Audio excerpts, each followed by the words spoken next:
reprend? Il y a tout le monde? Je pense qu'il y a tout le monde. Ouf. La poste, il avait un cyclage précoce, non? Ok. On va reprendre derrière.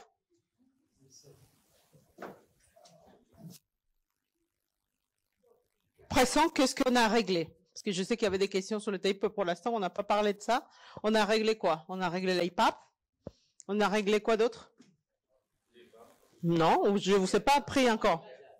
Le trigger ou le cyclage. On est d'accord. On a réglé IPAP, trigger et cyclage. Et avec ça, votre patient respire comme ça. Si vous réglez que ça, si vous réglez que le trigger, l'IPAP, le trigger et le cyclage sans rien d'autre, votre patient il respire comme ça. C'est-à-dire, la machine, le patient il veut inspirer, la machine le donne. La machine veut expirer, la machine s'arrête et donne l'expiration. Ok? Le patient il veut rien faire, la machine fait rien. Parce que pour l'instant, j'ai rien réglé d'autre. On est d'accord. En réglant juste IPAP, trigger et cyclage, c'est comme ça que votre patient va respirer. Mais on sait bien qu'on n'a pas envie que notre patiente fasse ce type de pause si longue. Donc, il va falloir dire à la machine, dans certaines situations, que je veux pas que ça arrive, il faut que la machine prenne le contrôle. D'accord? Et c'est pour ça qu'on parle des modes de contrôle de la ventilation. D'accord? Et c'est ça qu'on va faire juste après. Pour contrôler, la machine a plusieurs façons, mais on va parler des deux. Soit on va régler une fréquence respiratoire de sécurité pour le dire. Si le patient ne respire pas pendant un X temps, il faut que la machine impose un cycle. Ou, ça c'est une façon. L'autre façon, c'est, je veux que le patient aille un temps inspiratoire minimum d'un tel. Parce que je veux pas que ce soit plus court. Donc, il faut lui donner le contrôle à la machine. D'accord? Donc, la machine peut contrôler un peu le patient, que ce soit par la fréquence respire ou par le TX. Je vais vous expliquer tout ça en détail. On va commencer. Donc, un cycle contrôlé, c'est ça. C'est un mode volumétrique, par exemple, ou un mode de pression. Ça veut dire que tous les X temps, il va sortir un produit. Je m'excuse pour l'exemple, parce que normalement, mais bon, il va sortir tous les X temps un certain élément. Par exemple, dans ces cas-là, c'est une saucisse en merguez, voilà. Et donc, il va sortir une saucisse tous les X temps. Et à chaque fois. Le patient, il a faim, il va voir ça. Le patient, il n'a pas faim, il va voir ça. De façon que moi, je m'assure qu'il a toujours le ventre plein. C'est ça un cycle contrôlé. Donc, pour rentrer un peu plus dans les détails, il y a trois façons de contrôler. Soit on les laisse complètement au patient de faire ce qu'il veut, ce qu'il vient de faire, hein, et spontané, c'est-à-dire on va régler quoi? On a vu là, spontané, on va régler quoi? On va régler l'IPAP. Dans tout, on va IPAP, mais on va régler trigger et cyclage. En spontané, on va régler trigger et cyclage. C'est tout. Vous pouvez commencer à noter. Trigger, en spontané, je vais régler trigger et cyclage. Donc, contrôler. Est-ce que la machine, on va faire à l'inverse. La machine, elle contrôle absolument tout. La machine n'a pas envie de savoir si le patient, il veut inspirer ici, il veut expirer plus tard. Non. La machine contrôle tout. La machine, entre guillemets, elle s'en fout si le patient, il veut inspirer ou expirer. Machine, très disciplinée, elle va envoyer. OK? Donc, dans les cycles contrôlés, dans les modes contrôlés, est-ce qu'on va régler un trigger? Non. On ne va pas régler de trigger, ni des cyclages. Parce que la machine, elle s'en fout de si le patient... C'est quoi le trigger? C'est la façon dont la machine détecte que le patient il veut inspirer. C'est quoi le cyclage? C'est la façon dont la machine détecte que le patient il veut expirer. Donc ça veut dire elle va respecter la volonté du patient. Mais en cycle contrôlé, on ne respecte pas la volonté du patient. Donc on ne règle pas ni trigger, ni cyclage. Est-ce qu'on règle fréquence respiratoire? Oui, là, oui, parce qu'il faut que la machine contrôle tous les cycles. Fréquence respiratoire, oui. Temps inspiratoire? Oui, parce que c'est la machine qui décide le temps inspiratoire, c'est pas le patient. Donc, si je suis en phase d'un mode que je peux contrôler la fréquence respi le TI, et je ne peux pas contrôler ni le trigger, ni le cyclage, c'est un mode contrôlé. D'accord? Alors maintenant, effectivement, on va passer au semi-contrôlé. Les contrôlés, ça veut dire, juste pour... le mode contrôlé, c'est je peux régler trigger, je ne peux pas régler ni trigger, ni cyclage, et je peux régler fréquent respi et TI. D'accord? Ensuite, on va aller voir ça en détail. Regardez. C'est ce que vous savez faire. Vous savez raisonner, en fait. Mode spontané, pas de fréquent respi, pas de TI. Fréquent respi ou TI, c'est qu'il y a un contrôle. La machine, il va contrôler le patient. Donc, mode spontané, pas de fréquent respi, pas de TI, mais je peux régler trigger et cyclage. OK? Mode spontané, par définition, non. On verra après. Mais par définition, en mode spontané, si je mets fréquent de sécurité, ça veut dire que la machine va prendre le contrôle à un moment donné. Donc, c'est pas spontané. Ça va être semi-contrôlé, exactement. Le mode contrôlé, je peux régler la fréquent respi et le TI, et je ne règle pas ni le trigger ni le cyclage. Et le mode semi-contrôlé, je vous ai entendu déjà dire, on règle tout. On a la possibilité de régler tout. Ça ne veut pas forcément dire qu'on va tout régler. Je répète, on aura la possibilité de régler tout, mais ça ne veut pas dire forcément qu'on va régler tout. Par exemple, donc mode semi-contrôlé, et j'aurai un trigger aspiratoire pour détecter l'aspiration du patient, un cyclage, un TI et une fréquent respi. OK? Donc je règle un peu tout. J'ai la possibilité de tout régler. Donc, est-ce qu'on va faire, pour que ça soit bien clair pour tout le monde, avant, vous allez changer des machines, vous l'allumez pas tout de suite, hein. Vous allez changer des machines, vous allez prendre dans le menu n'importe quel mode. Si vous ne prenez pas un mode que vous connaissez, si vous connaissez le mode ST, c'est pas la peine, essayez un autre mode que vous connaissez pas. D'accord? Et en utilisant ce qu'on vient d'apprendre, c'est vous qui allez me dire c'est quoi comme mode de ventilation. C'est spontané, c'est semi-contrôlé ou c'est contrôlé. Pour savoir ça, par exemple, j'allume la machine. Je rentre, non pas pour l'instant. Je rentre dans un mode qui s'appelle, je sais pas, CD. Il s'appelle CD, ces modes-là. OK? Le mode, il s'appelle CD. Je rentre dans ces modes-là et je déroule le menu et je veux voir. Est-ce que je peux contrôler les TI? Check. Est-ce que je peux modifier le cyclage? Check. Est-ce que je peux modifier le fréquent respi? Check ou pas check. Est-ce que je peux modifier le temps aspiratoire? Check. Et en fonction de ça, je veux savoir c'est quel type de mode de contrôle. C'est bon? Je vous suggère d'échanger des machines. Échanger avec vos voisins. Si vous savez déjà utiliser cette machine-là, changez. Pour utiliser tous. Voilà, c'est ça. Très bien.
Voilà, voilà.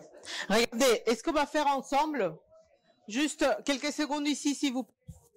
Est-ce qu'on va faire ensemble, c'est vous allez me dire, comment il s'appelle votre mode? Si on peut régler la pression ou le volume. Si on peut régler le TI, oui ou non. Je mettrai un check ou non. Si on peut régler le cyclage, oui ou non. Si on peut régler le fréquent respi et si on peut régler un TI. C'est tout l'exercice. Vous choisissez n'importe quel mode. OK? Et on va les faire tous ensemble.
On va commencer tous ensemble.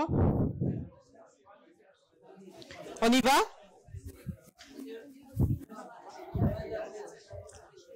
S'il vous plaît. S'il vous plaît. Monsieur le Président, s'il vous plaît.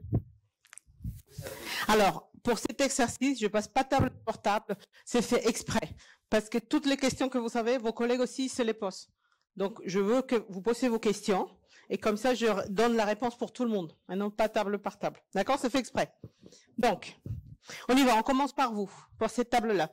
Quel mode vous avez choisi? Peu importe. Parfait, très bien. On connaît. PAC, ok. Qu'est-ce qu'on peut régler? Pression ou volume? Donc, pression, ok. Est-ce qu'on peut régler un trigger? Cyclage. Fréquent respi. TI. Alors, c'est quel mode de contrôle? C'est pour tout le monde. Hein?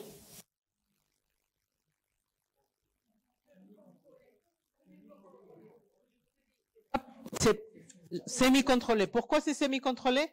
Parce qu'on a d'un côté, on a la partie spontanée qu'on peut régler un trigger, donc il y a une partie contrôlée, fréquent respi et TI. Regardez, pour la table là au fond, vous avez posé la question. Par exemple, il y a tout à l'heure, hein, tout un lien en fait. Au fur et à mesure, on met l'ensemble. Là, cette machine-là, il ne me permet pas de contrôler un cyclage.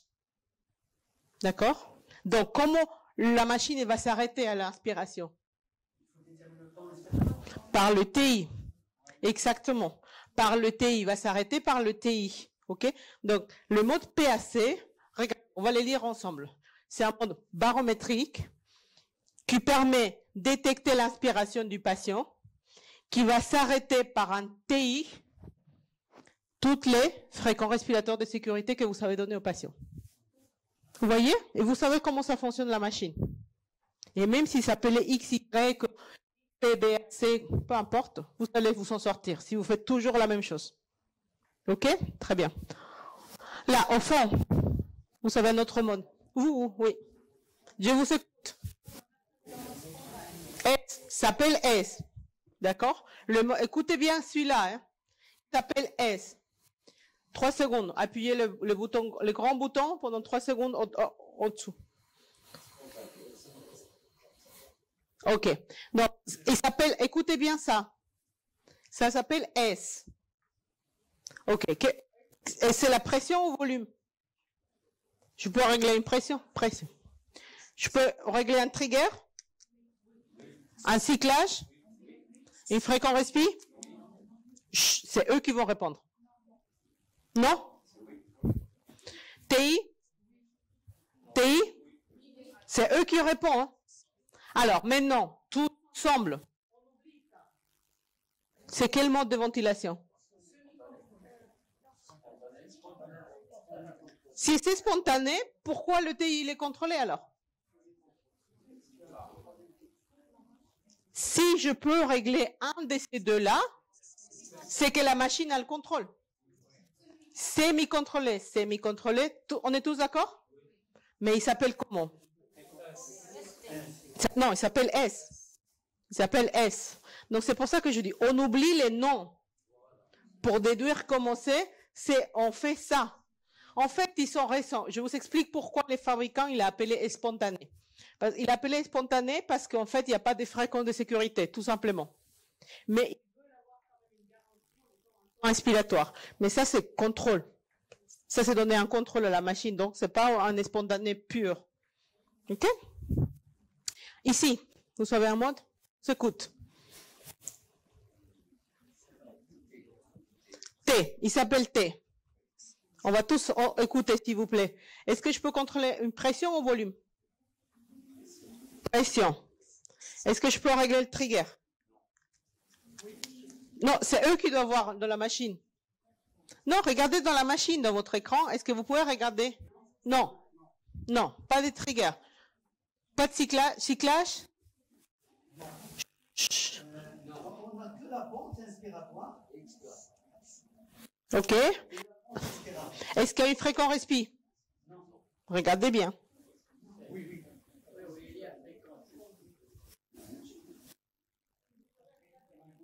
T. Si, vous n'avez pas vu tous les écrans. Et LTI? Est-ce qu'on peut adapter le...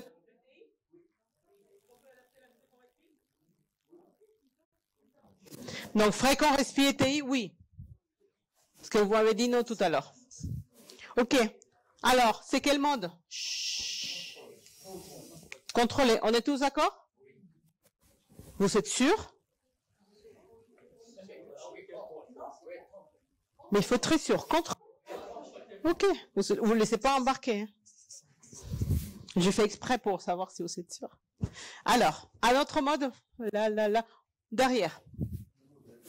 Voilà, IBAPS. OK. Écoutez bien. Hein. Est-ce que je règle une pression ou un volume ou les deux? Les deux. Je peux régler une pression mini et maxi, on est d'accord? Et un VT qu'il s'appelle VT cible. On est d'accord? On reviendra après. Alors, est-ce que je peux régler un trigger? Cyclage? Fréquent respi? TI? Alors, c'est quel mode?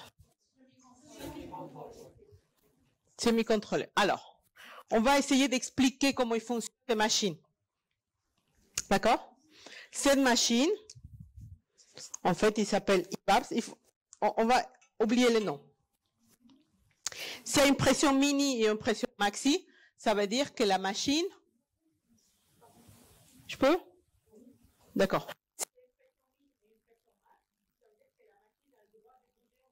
Un max. De qui va dépendre ça? De si elle arrive ou pas au VT cible. Vous vous souvenez notre exemple ici? Notre patient, entre guillemets, qui était un peu plus... 500 millilitres. Il faut peut-être des pressions un peu plus importantes. Donc, on va donner le pouvoir à la machine. Tu peux graduellement monter jusqu'à ce que tu obtiens les 500. C'est ça. C'est ça le mode hybride. C'est-à-dire, je joue avec la pression et avec le VT cible. Je peux dire, la machine, elle peut aller d'une IPAP mini de 10 et une IPAP maxi de 20 pour passer 500 de volume. Je vais pétiller en disant, ah ben c'est bien, donc ce cas-là, ben, je n'ai pas besoin de surveiller le patient. Je calcule, parce que ça je sais faire, le calcul des volumes courants de mon patient. J'ai des machines, tu te débrouilles entre 10 et 20, n'est-ce pas? Bah oui. Mais en fait, je vais vous montrer après. C'est à la fin que je parle. Donc, sur les papiers, c'est un bon mode, mais la réalité, c'est que ça marche pas pour l'instant. Peut-être le futur reste à venir, mais pour l'instant, ça marche pas très bien parce que la machine, il faut qu'il détecte qu'il n'y a pas 500 de volume. C'est là le problème, qu'elle n'est pas forcément très performante pour détecter, elle peut se tromper. On va laisser un peu comme ça. Mais sur les papiers, nous, on l'utilise très rarement, très très rarement. OK, voire presque jamais. Mais aux États-Unis, par exemple, ils l'utilisent. Bref, un autre mode. Donc, c'est bon? Auto S. Je vous écoute. Qu'est-ce que je règle? Pression ou volume? hip-hop? OK. Attendez, trigger, cyclage, fréquence, TI.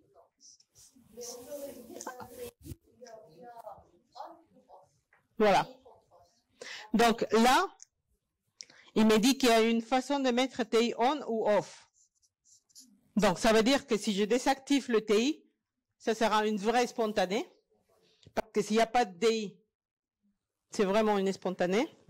Mais si j'active le TI, ça sera un semi-contrôlé. C'est bon?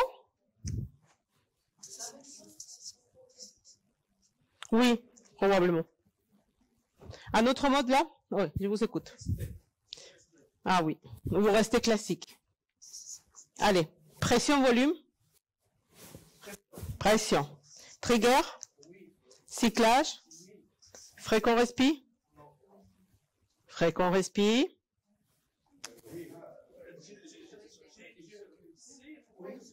Oui, c'est ça. TI. Oui, il y a un TI. Voilà. Et donc, c'est quoi? Semi-contrôlé. Vous voyez, est-ce qu'on a appris par cœur les choses? Pas encore? Jamais. Avec moi, jamais.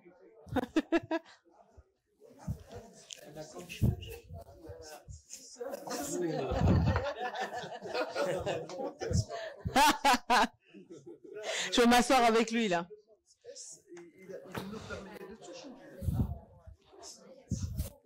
Allez, on avance avant que tout le monde s'endort.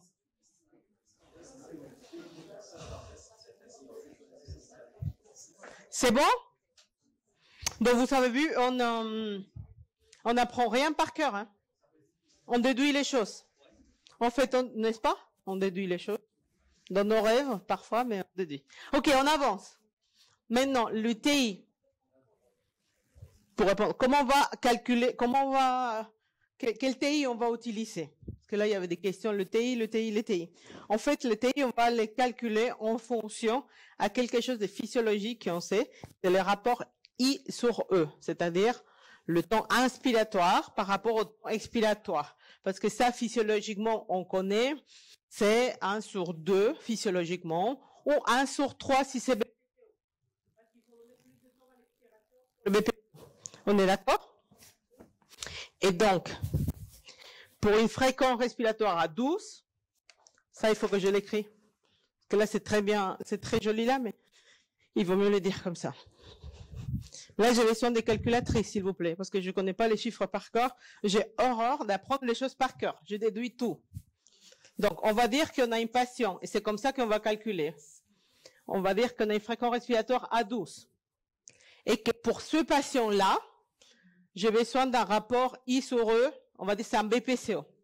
Donc 1 sur 3. 1 sur 3. OK?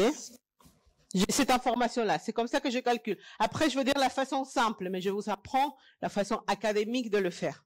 OK? Donc ça, c'est la façon académique. Fréquence respiratoire 12, et j'ai besoin d'un I sur E, de 1 sur 3. OK. Donc, si le patient il respire à 12 cycles par minute, combien dure un cycle? Un cycle du patient. Un cycle respiratoire, ça dure combien? Je vais diviser 60 secondes entre 12. Ça me fait combien? 5 secondes. C'est bon jusqu'à là? Donc, un cycle respiratoire, on va dire un cycle respiratoire, c'est 5 secondes. D'accord? Ces 5 secondes, je vais diviser en un inspiratoire. Et ici, je vais besoin de 3 temps. On est d'accord? C'est bon? Vous me suivez? Sûr? Donc, si je vous mets ici à m'expliquer, vous allez m'expliquer? Non, vous, parce que je voyais que... Vous pouvez m'expliquer? Vous pouvez m'expliquer? Pour une fréquence respiratoire à 12, donc un cycle dure 5 secondes. C'est ça. Oui. Bah, je sais, j'ai vu dans vos yeux. C'est pour ça que je vous dis. Alors, on va répéter parce qu'il faut que ce soit clair. Après, vous allez voir la partie facile. C'est-à-dire, je vais vous donner la partie facile. OK? Pour un patient qui respire 12, un patient hypothétique, un patient qui respire 12 cycles par minute. Et nous, on besoin pour I sur de 1 sur 3 parce que c'est un patient BPCO. On va faire le calcul du TI. C'est ça en fait. Donc, la fréquence respiratoire à 12, ça veut dire que chaque cycle dure 5 secondes. D'accord? Et donc, c'est-à-dire tout ça, c'est 5 secondes. Vous pouvez me dire combien ça dure le T ici?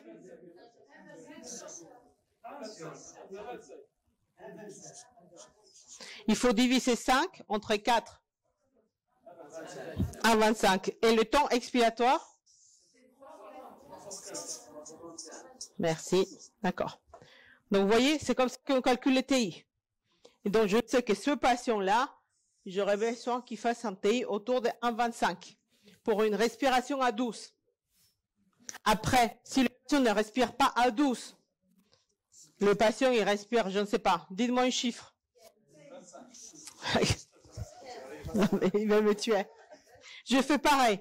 Maintenant, à vos calculatrices, 60 entre 16. Je finis. Non, non, non, c'est le patient qui... Est-ce qu'on va régler cette idée? C'est ce qu'ils ont. Exactement. C'est comme le cycle 3,75. C'est ça? Et cette fois, c'est un patient restrictif. Donc, I sur E, 1, 2. Donc, qu'est-ce qu'on va faire ici? Un temps inspiratoire.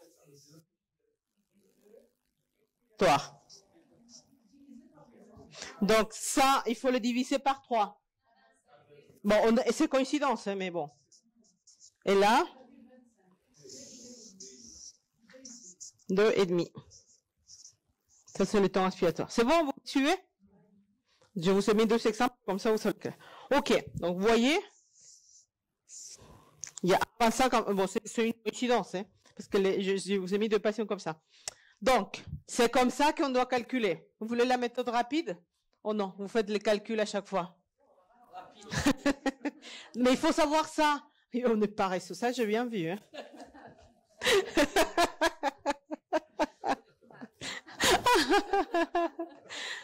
Donc, mais il faut faire à chaque fois ça. On me demandait, ça c'est la façon scientifique qu'il faut faire et tout ça, mais en ventilation non invasive, en règle générale, nous on règle le TI entre 0,8 et 1,8. D'accord? Parce qu'on sait que la plupart des TI des patients est stable et ce qu'on souhaite qu'ils respirent, ils vont être autour de, vous voyez, 1,25, 1,3. Donc, si on doit régler un seul TI parce que la machine, c'est un TI fixe, on va régler autour de 1,2, 1,3. Vous voyez? Je vous ai donné l'exemple là. 1,2 TI fixe. Si c'est un seul TI, on va mettre 1,2, 1,3. C'est souvent 1,3. Et si j'ai un TI min, un TI max, bah, je vais faire en sorte que je laisse les 1,3 au milieu. Donc, TI min, c'est 0,8 et TI max, 1,8. Voilà. Ça, 90% de vos patients, ils vont être corrects avec ça. C'est rare qu'on doit bouger le TI. C'est plus fréquemment qu'on doit bouger le cyclage si on a un problème. Donc les machines donnent une variabilité. Exactement. En fait, non. Chaque machine, c'est-à-dire, il y aura des machines sur lesquelles vous pouvez mettre TI min, TI max. Il y aura d'autres machines qui vont avoir un seul TI. C'est pas que une chose est meilleure que l'autre, c'est ce qui vous permet votre machine. Bien sûr, je peux vous dire déjà que plus physiologique, c'est laisser une tranche, ou exactement, une tranche comme ça, c'est le patient qui décide. Il y aura des moments où on a envie de respirer un peu plus profondément, donc on aura un TI un peu plus long. Il y a d'autres façons, d'autres moments où on, pas simple quand on court. Bon, les patients, ils vont pas courir, mais il y a des moments qui peuvent varier notre respiration. On respire jamais au même TI. Oui, pardon, je vous ai pas écouté. Pourquoi vous avez passé très à distance par rapport à la... C'est de façon arbitraire. Il n'y a pas une explication scientifique. Hein. Le max, c'est juste à côté du... Ouais. moyen. Ouais. Il n'y a pas une, parce que, en fait, on a pas mal de patients restrictifs qui ont un TI très, et si on met 1, ils vont être gênés. Donc, avec ces réglages-là, on a voulu prendre 90% des patients. En général, quelle que soit la pathologie, si vous mettez entre 0,8 à 8, vous saurez 90% des patients. Oui, parce que les restrictifs, ils respirent avec un TI très court. Et donc 0,8, en général, tu les sais. Hein. Après, c'est pour ça qu'il faut avoir le monitoring. Hein. Je dis pas ça, c'est une formule magique des patients. Hein. Et 90% de vos patients, ils vont être sans problème avec ça. Pour bouger les TI, c'est rare. Je veux dire, même pas 10% de nos patients. Tu peux me poser la question plutôt pour les patients BPCO. Donc BPCO, c'est 0,5 à 5. Et ça, on va rentrer dans les spécificités des réglages tout à l'heure. Mais ça, on va rentrer dans les spécificités. Oui. Oui, 0,5 à 1,5.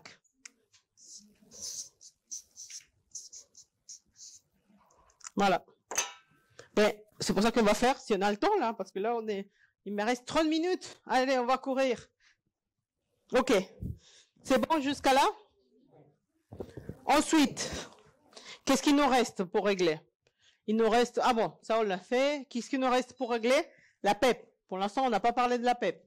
Je ne vous ai pas dit à combien ni quoi. Donc la PEP, à quoi ça sert? À lutter contre les satellitacties, ça vous le savez.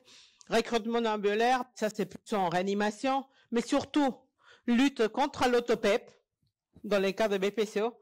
Les obstructions de voies aériennes supérieures pour les patients qui sont une apnée du sommeil. Et éviter la réinhalation de CO2. OK. On va y aller. Ah, une autre chose que je vous dis, c'est les modes hybrides. Parce que on a parlé tout à l'heure, les modes hybrides, c'était les modes IBAPS. Où on règle une pression mini, une pression maxi, et puis après on oublie. Mais encore une fois, comme je vous ai dit, il y a des études qui montrent positif, négatif, mais finalement, c'est ça. La machine, elle peut se tromper aussi. En fait, regardez ici, le patient, ça c'est le débit, ça c'est la pression de la machine. On voit que la pression en monte au fur et à mesure, mais elle monte de façon un peu tardive. Regardez tout ça, le patient il respire pas, il respire pas, il respire pas. Donc sur le papier, c'est bien, c'est bien, mais pour l'instant, je dis bien pour l'instant, mais parce que avec l'avancée de la technologie, il se peut que ça améliore cette technologie et peut-être on n'en parle plus de mon, je sais pas, peut-être je veux pas dire ça parce qu'on m'enregistre, mais bon. Bon, voilà, c'est ça. Ça, c'est pour dire que c'est un gadget. Bon? Oui, parce qu'il y a des événements non obstructifs et pour l'instant, ça, c'était un mode AE. Oui, exactement. Alors, réglage interdit. Je passe un peu plus rapidement parce que sinon, je ne vais pas faire les par pathologie. Tu vois, on a pris beaucoup de temps. Donc, réglage interdit, c'est l'utilisation d'une rampe. Je sais bien si vous faites... Oui. Oui. Ah, pardon, je ne vous ai pas passé. PEP, c'est... J'ai pas... Oui, j'ai sauté un... Ah oui, j'ai loupé un épisode, là. On commence par 4, mais on verra dans les réglages adaptés par pathologie. On commence par 4 et on monte en fonction s'il y a l'autopep ou s'il y a des obstructions. OK? Désolé. Réglage interdit, c'est une rampe. Je sais que vous utilisez, si vous travaillez en sommeil, vous utilisez peut-être des rampes pour que le patient il s'endort comme ça, la pression il monte au fur et à mesure, mais pas sur la ventilation. En tout cas, pas des rampes sur la pression inspiratoire, la pression de support. Pourquoi? Parce que pendant ce moment-là, on va dire, on a mis la ventilation parce que c'est un patient qui a une dysfonction diaphragmatique, qui a une hypoventilation alvéolaire, c'est-à-dire une faiblesse musculaire quelconque, où les muscles sont pas assez forts dans le BP. OK? Et si on les met ici, moins de pression, on les donne plus de travail de lutter contre les circuits. Et si on ne les donne pas la pression suffisante, donc le patient il serait encore plus en hypoventilation.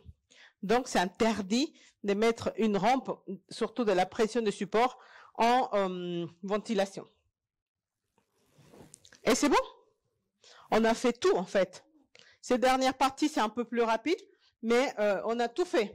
On a réglé l'IPAP. Par combien on commence? 10. OK, on a réglé l'IPAP. Tac. Qu'est-ce qu'on a réglé d'autre? Trigger. Par quoi on commence? Moyen. Et on bouge en fonction de quoi? De la sensibilité du patient, de la clinique du patient. Qu'est-ce qu'on a réglé d'autre? Comment on bouge? Comment on commence? Moyen et en fonction de quoi?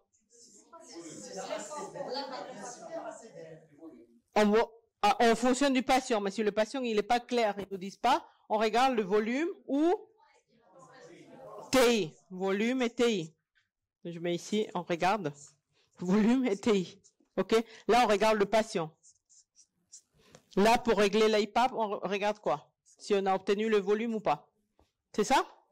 OK. Ensuite, qu'est-ce qu'on a réglé? L'IPAP, OK.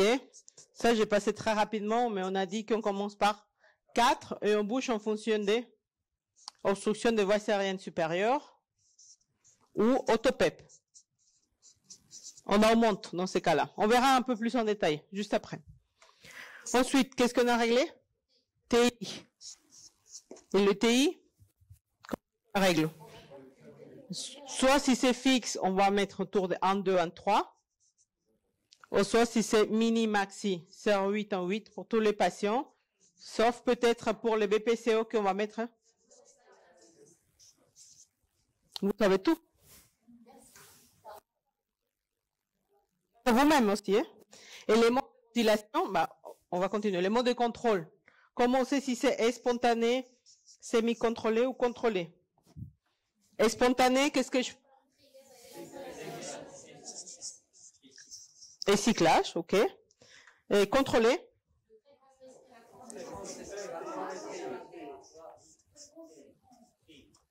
Il semi-contrôlé? Voilà. Oui. Voilà le résumé de la matinée. Voilà tout ce que vous avez appris. Non. Comment ça, non? Il faut s'entraîner, ça je suis d'accord. Mais en fait, quand vous vous rendez compte de tout ce que vous avez appris en une matinée, c'est quand même... oui, il faut réfléchir, oui, tout ce que vous voulez, mais ça c'est comment dire? Ça se désmystifie, si vous voulez. Non? Désmystifie. Merci, on va y arriver. Ouh! Et vous croyez qu'en 20 minutes, on va... Si, on va faire. Parce qu'on a commencé un peu avec des retards. Hein. Allez, maintenant, on va aller en partant des bases physiopathologiques. C'est bon, Laura est arrivée. T'imagines, j'aurais arrivé avec elle à ce moment-là. Voilà. Allez, donc, maintenant, en partant des bases physiopathologiques, ça veut dire que maintenant, on va faire à l'inverse. Maintenant qu'on sait tout ça, comment adapter tout ça, et tous les réglages, on va dire, en face de moi, j'ai quoi comme patient? C'est un musculaire. Je ne mets pas là. Voilà. Donc, c'est un patient BPCO, c'est un patient neuromusculaire, etc. Et c'est où le problème? C'est comme quand vous allez chez le garagiste. Je suis désolée pour simplifier les choses comme ça, mais il faut que les garagistes ils sachent où c'est le problème pour savoir où est-ce qu'il va pousser la machine ou pas. Bon, ça, c'est pareil. Donc, on a on va dire, quand on est en face d'un patient, on doit se poser 3 questions plus une. C'est-à-dire, elle est comment la commande? C'est-à-dire, de où ça vient le problème? Elle est comment la commande? Elle est comment la compliance? Ou ils sont comment les voies aériennes supérieures? Pour chaque pathologie. Et ça, c'est les pathologies plus fréquemment qu'on ventile. Neuromusculaire, kyphoscoliose, obèse et BPCO. C'est bon? Ok. Donc, la commande. C'est quoi la commande? C'est quoi la commande? Cortex et le tronc cérébral. C'est-à-dire, c'est la volonté du cerveau pour respirer. C'est-à-dire, est-ce que la commande, elle est bien? Ça veut dire que le cerveau, il envoie le patient respirer. Non? Est-ce que cette commande, elle est normale ou elle est en montée? Par exemple, je vous mets des exemples. Les patients avec Ondine, elle est comment cette commande? Défaillante. D'accord? Un patient BPCO, elle est comment la commande? Elle envoie respirer ou pas? Oui, bien, voire un peu en montée. Le cerveau, il envoie respirer. Autre chose, c'est que le patient, il peut pas. Mais la commande, elle est bien. OK? Donc, on va faire patient par patient. Donc, chez les patients neuromusculaires, un patient et c'est là. La commande, elle est comment? C'est la compliance. Non, c'est pas la compliance. Voilà, l'information, il passe. Il peut passer par un peu plus affaibli. Mais il répond pas, il n'y a pas de muscle en face. La commande dont elle sauf le patient en DIN. Exactement, la réponse est mauvaise. C'est-à-dire, l'information qui part du cerveau, je suis d'accord, parfois il peut être un peu diminué parce que la connexion neuronale elle est un peu affaiblie et tout ça. Mais comment dire, le problème principal, c'est pas là, c'est que le muscle ne répond pas en fait. Et les effecteurs, exactement, ok? Les kyphoscoliosis, la commande elle est comment? Elle est normale, ok. Les patients obèses. Pourquoi? Si, c'est la bonne réponse. Pourquoi? Les résidents, là. Non, c'est les résidents, non? C'est vous. Allez, pourquoi la commande, elle est diminuée chez les patients obèses? Ça, c'est physiopathologie, c'est plus frais chez vous, hein?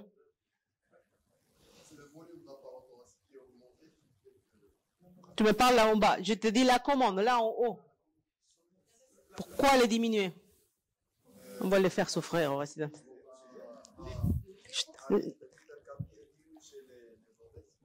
Pourquoi? On va pas les aider, c'est des résidents, il faut les... Ah, j'étais comme ça avec mes internes. Pourquoi? Ceux qui sont habitués à des taux élevés de CO2 dans l'organisme, du coup, la sensibilité est diminuée. Yes. Mais il y a une autre chose en plus. La leptine. T'as raison, tu m'as donné le résultat. Mais c'est un résultat de la diminution de la sensibilité et en partie influencé par la résistance à la leptine. La résistance à la leptine, c'est que ton tronc cérébral, il est moins sensible au taux du CO2. Donc, dans ce sens-là, la commande est diminuée. OK? Très bien. Les patients BPCO, la commande, elle est comment? Normal, voire parfois en montée, non? Parce que le cerveau, il va dire, respire, respire, respire. OK, très bien. On continue. La compliance. La compliance, écoutez bien comment je vais définir la compliance, c'est la capacité à accueillir de l'air. En mot très simple et très simpliste, ok? Capacité à accueillir de l'air. Le neuromusculaire, la compliance, elle est comment? Je répète. La compliance, elle est bonne. Si je mets de l'air dans le poumon des patients neuromusculaires, il va se gonfler facilement ou difficilement? Facilement. Elle va accueillir de l'air. Elle va accueillir de l'air. Oui, mais chez le neuromusculaire, ils n'ont pas de problème. Au contraire, c'est complètement souple. C'est ça comme ça. Il n'y a pas de muscle dans ce jeu. Ça, c'est la compliance. OK? Autre chose, c'est qu'il ne peut pas le faire. Oui. Chut. Pardon? On est parti sur un autre sujet. Ces patients-là, on doit pas les ventiler. On ne doit pas mettre une VNI. D'accord? C'est complètement hors sujet. On ne ventile pas ces patients-là. OK? Donc, obèse. On a fait obèse? Non, on a fait. La compliance chez les patients obèses, elle est comment? Vous êtes sûr? Non, 10 000. Oui, la compliance, c'est-à-dire la capacité à accueillir de l'air, c'est? Diminuer. OK. Les BPCO. Là, c'est la question.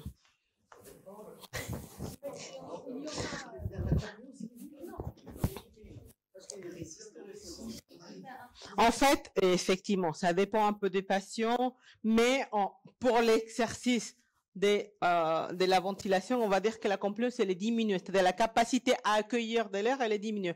Par contre, si on sort le poumon de la cage thoracique, la compliance, elle est plutôt remontée, elle peut se distendre très facilement. C'est dans ce sens-là. OK? Les voies aériennes supérieures, chez les patients neuromusculaires, est-ce qu'il y a un problème? En général, non, sauf s'il y a des problèmes bulbaires très importants, etc. Mais en général, non. Les kyphoscoliosis, ce sont des problèmes des voies aériennes supérieures? Non. Les obèses? Oui, là, assez fréquemment, il y a une association d'apnée centrale. Je reste avec ça, d'apnée du sommeil. OK? On m'a mis dans la tête. Ok. Et les BPCO?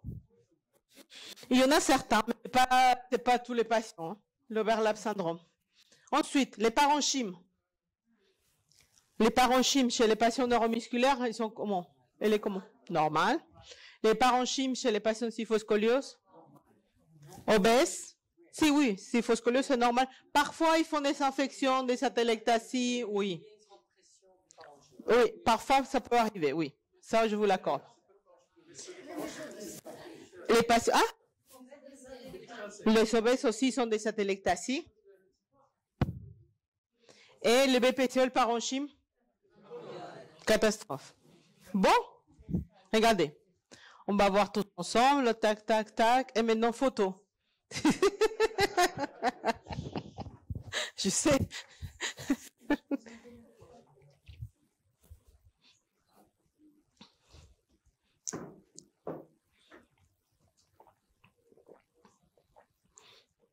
C'est bon, vous êtes d'accord avec ça?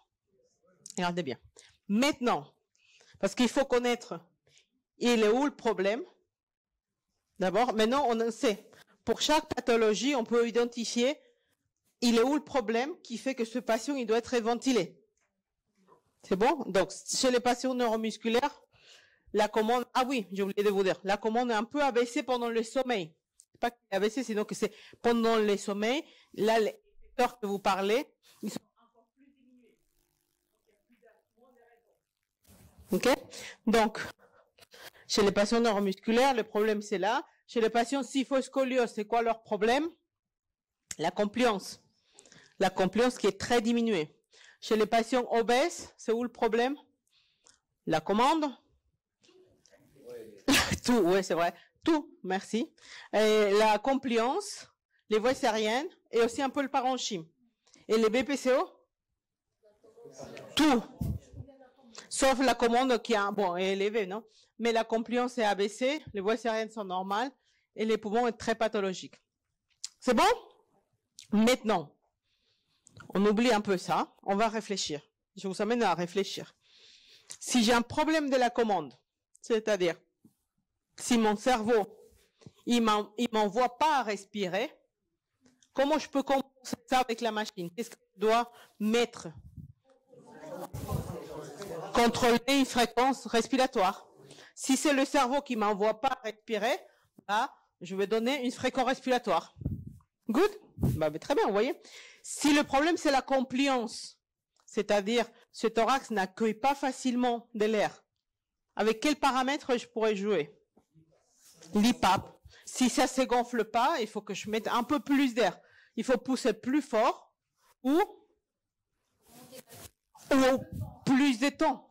Soit je pousse plus fort, soit je pousse pendant plus de temps.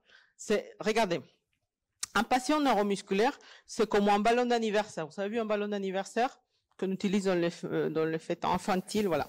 Qu'est-ce que vous faites? Vous gonflez comme ça, non? Avec la bouche et tout ça, vous pouvez le gonfler. Très bien. Un ballon de foot, il faut une pompe. Ça va prendre plus de pression et plus de temps pour le gonfler, même si c'est la même taille. Donc c'est ça la compliance en fait. Les patients neuromusculaires, ils sont d'une compliance normale, c'est-à-dire si j'essaye de les gonfler, ils vont se gonfler facilement. Les patients avec une syphoscoliose, ils sont comme un ballon de foot. Si j'essaye de les gonfler, il va falloir plus de pression ou plus de temps.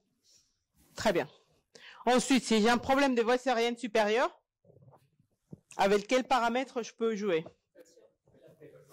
PEP. La pression expiratoire. La pression expiratoire. OK? Et si j'ai un problème dans les parenchymes,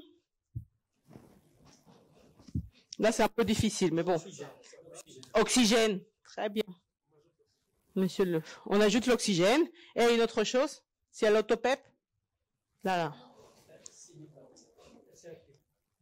Si à l'autopep, on montait la PEP. Exactement. Et une autre chose pour les BPCO, qu'est-ce qu'on peut faire?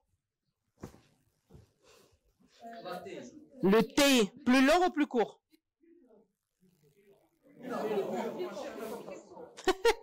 Regardez, et exactement pour lui donner le temps d'expirer et se vider. Un TI plus court. Qu'est-ce qu'autre chose qu'on peut, on peut bouger? Le cyclage. Plus précoce ou plus tardif? Plus précoce ou plus tardif?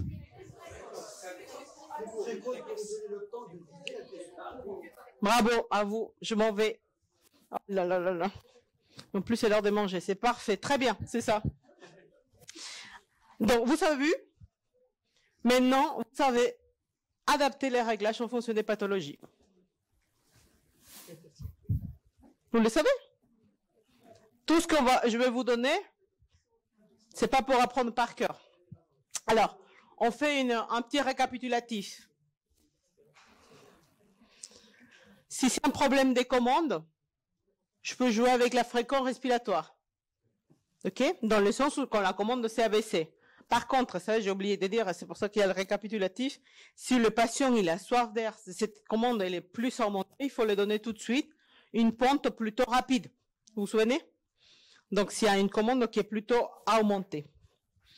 Ensuite, si le problème c'est la compliance, soit je pousse plus fort, pression élevée, soit je pousse pendant plus longtemps, temps inspiratoire lent. Ok? J'ai mis pente lente ici, et là ici pente rapide c'est les kyphoscoliosis. Et qu'est-ce qu'on fait? Rapide ou lente? Regarde, là, d'un côté, patient kyphoscoliosis, je vous ai mis pente rapide, mais en même temps je vous ai mis pente lente. Ça dépend du patient.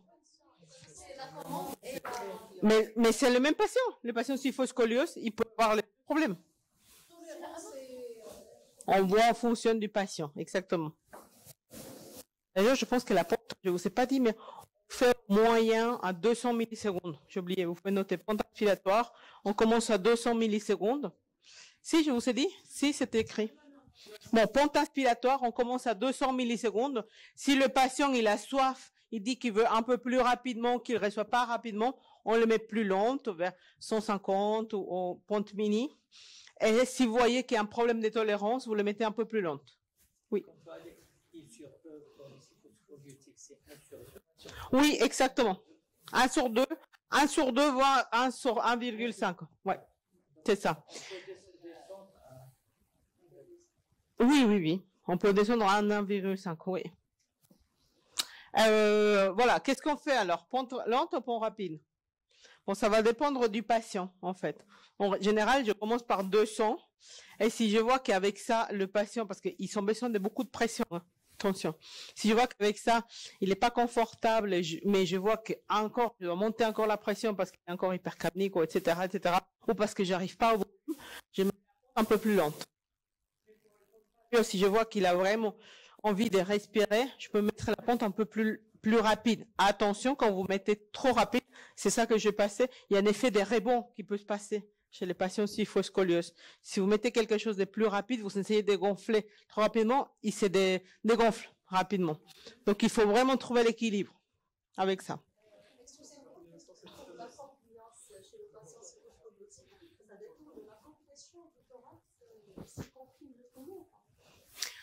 Là, on parle en règle générale, un patient avec une kyphoscoliosis, c'est une déformation thoracique, la compliance est diminuée. Par rapport à un patient qui n'a pas cette déformation. Oui, après, effectivement, ça dépend du degré exactement le degré de déformation thoracique. Oui? On avance. Tac. Oh, ça marche pas. Bon, c'est un problème de voie aérienne. On augmente les PAP ou la PEP. Et c'est un problème du parenchyme. On avait dit, on ajoute l'oxygène. On joue aussi sur la PEP. Je mets basse pression ici et TI court. Là, je vous laisse regarder attentivement les BPCO. Je vous dis d'un côté, TI long, pression élevée. D'un autre côté, je vous dis TI court, pression, basse pression. Alors, je fais quoi? Moyen, vous allez me dire. Ça dépend du patient aussi. Ça dépend du patient. Si c'est plus un patient emphysémateux, c'est le patient, comme vous dites tout à l'heure, tout maigrichon et tout ça. D'accord? Ça dépend du patient. Et là, en fait, basse pression, c'est pour éviter de faire le barotrauma. du parenchyme. Mais ça, on le voit plus en aigu et très rarement en chronique. Et chez les patients, que ce soit obèses ou dépressifs, qui ont un sens Oui, la PEP va augmenter. Ouais. Oui, oui, mais regardez. Ah, je sais pas, c'est trop petit, je pense, non, pour que vous le voyez. Bon, de toute façon, vous le trouvez là. Notez ça. Notez la partie en grand. Il y a une CPAP qu'on avait sur ici. Non, ça va? Ok. Dans les conseils du GAVO 2, vous notez conseil du GAVO 2. C'est très simple parce que c'est vraiment du pratico-pratique. Quand vous voyez, ces types de formations sont pratico-pratiques, en fait. Je vais vous rarement parler des articles, tout ça. Bon, ça, dans les congrès, on peut le faire, mais ça, c'est un atelier vraiment pratico-pratique. Et cet après-midi, vous allez voir, il y a des cas cliniques. Vous savez, en face, un patient. Le patient, il a telle chose. Et qu'est-ce qu'il faut faire? Et vous allez adapter les réglages.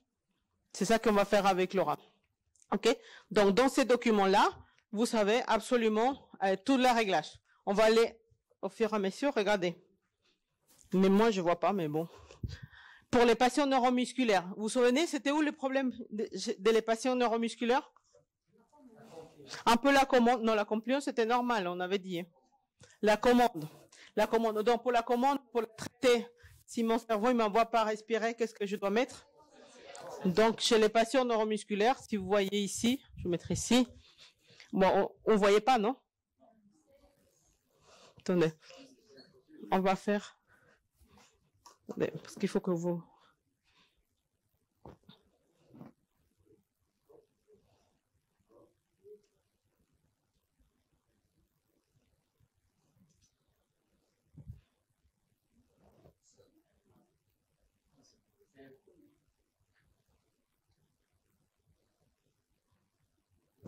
C'est mieux?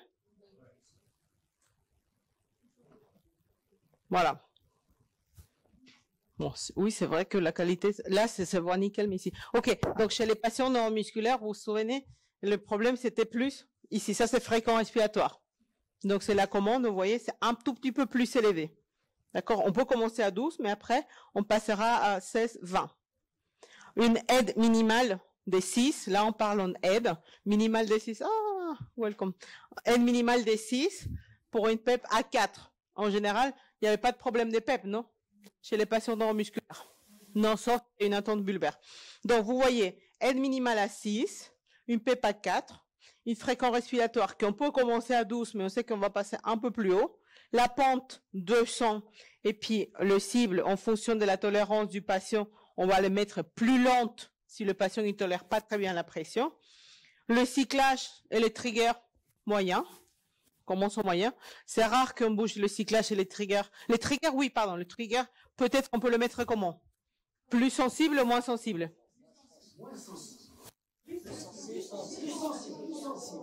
Sûr? On est d'accord. On est d'accord. Parce que sinon, il y en avait un qui prenait pas le déjeuner. Hein. Mauvaise réponse, pas de déjeuner. On commence par le dessert. Pas de dessert. Mauvaise réponse, pas de dessert. Et on va enlever ça. OK. Pour les patients thoraco-restrictifs, il était où le problème? Oui, pardon. Si c'est pas. L'aide. L'aide. C'est l'aide qui a à 6. Pour commencer. Ça veut dire une IPAP à 10.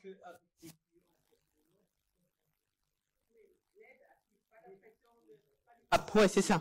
L'aide. Oui, oui, minimum d'aide à 6. Ça veut dire l'IPAP, si vous mettez une PEP à 4, l'IPAP c'est à combien? 10. D'accord? Donc 10, 4. Si vous commencez par 10, 4. Ensuite, pour les patients thoraco-restrictifs, c'était où le problème? Compliance. Là, le problème principal, c'est la compliance. À monter, diminuer. Diminuer. Bon, c'est fini? Ah, mais c'est vraiment 12h30, hein? Oh, bah, bon, bah, il faut le faire a cappella, alors. Mais, ah, ouais, ok. Sinon, vous les savez déjà, hein? Pour les patients thoraco-restrictifs, compliance. Donc, pour traiter la compliance, qu'est-ce qu'on doit faire? Augmenter la pression ou le temps aspiratoire, exactement, ou le cyclage pour que ce soit le plus tardivement possible. C'est bon? Donc, comme on voit, regardez, on commence avec une aide à 6, mais la cible, ça va être 14-20 d'aide. Ça veut dire que si j'ai une EPAP à 4 plus 14, ça fait combien? 18. 4 plus 20, ça fait combien? 24. Donc, c'est dans ces rangs des PAP qu'on parle hein, pour les patients avec une déformation. OK? Ensuite, il y avait quoi comme autre problème? Non, la pente, on avait dit, parfois, on aura besoin peut-être d'une pente mini ou moyenne, ça dépend. Et l'autre chose, c'était le TI. Le TI qui va être, qu'on ne le voit pas ici, attendez. Tu peux bouger, tac, tac, tac. Le TI et les cyclages, regardez. Le TI et les cyclages, il est comment? Le TI, il nous faut un TI long ou un TI court? Long. Et un cyclage précoce ou tardif?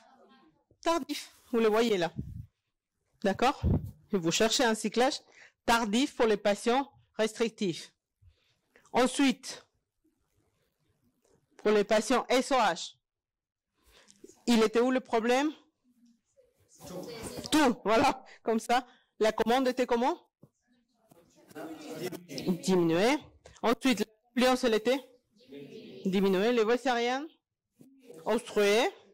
Et le parenchyme, atelectasie. Du coup, il faut tout faire. Donc, qu'est-ce qu'on doit faire? L'aide, un peu plus important. Regardez, 16 à 20 d'aide par rapport aux 4 de PEP si on n'a pas d'obstruction de voies céréales. Donc, 16 plus 4, 20.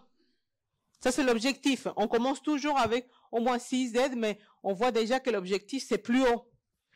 16 plus 4, 20, et 20 plus 4, 24. Donc, on va être dans le rang de 20, 24 d'IPAP. Nous, on a des patients, bon, ça dépend après de l'obésité, hein, sont en moyenne 20 d'IPAP. Hein. Si un SAOS, on bouge la EPAP un peu plus haut, 8, 10, en fonction du traitement de obstruction. Fréquent respi aussi, on va l'augmenter. Est-ce qu'on avait des problèmes de trigger en cyclage chez les patients obèses? Est-ce qu'on a des problèmes de trigger ou cyclage chez les patients obèses? Non. Non. Donc, on restera en intermédiaire, en moyen, moyen, moyen. D'accord? Les obèses, oui, effectivement, ils vont rester moyen, moyen. Et finalement, les patients BPCO, pareil, ils ont problème un peu partout. Donc, on va avoir besoin d'une aide importante. Ça, c'est les études à haute ventilation. Bon, ça, vous en parlera Laura tout à l'heure. Que pour les patients BPCO, on a besoin d'une pression un peu plus importante. La PEP, on peut commencer à 4, mais s'il y a des signes d'autopep, on peut passer à 6. La fréquence respiratoire, plutôt élevée ou plutôt diminuée? Je vais mettre ici. Pour pas que vous voyez. La fréquence respiratoire, plutôt diminuée, exactement la sécurité, pour avoir le temps à expirer. OK? Très bien. Ensuite, là, le cyclage, par contre, là, vous avez vu, les cyclages plutôt précoces ou plutôt tardifs? Pour le BPCO, cyclage plutôt précoce pour laisser plus de temps à expirer. Pour laisser plus de temps à l'expiration. OK? Et bien voilà, hein, je pense que vous avez tout fait et on a fini dans le temps. Donc c'est ça. Ça, c'est les tableaux que vous pouvez retrouver. Attendez, je me mettrai ici. Dans le groupe. Exactement. Conseil du GAVO 2. Tac, tac, tac. Oh, attendez. Je sais pas pourquoi il me laisse pas. OK. Et pour pouvoir être dans le temps, on va s'arrêter là. Vous avez mes contacts si jamais vous avez besoin de me contacter. Et je pense qu'on va s'arrêter là. Et ce qu'on a vu, c'est toutes les réglages, les modes de contrôle de la machine et comment on adapte la ventilation en fonction de chaque pathologie. Et ça, vous l'avez dans votre tête, votre façon de raisonner maintenant. Pas besoin de vos notes, je pense, ni de vos téléphones. On est d'accord? Vous êtes en face d'un patient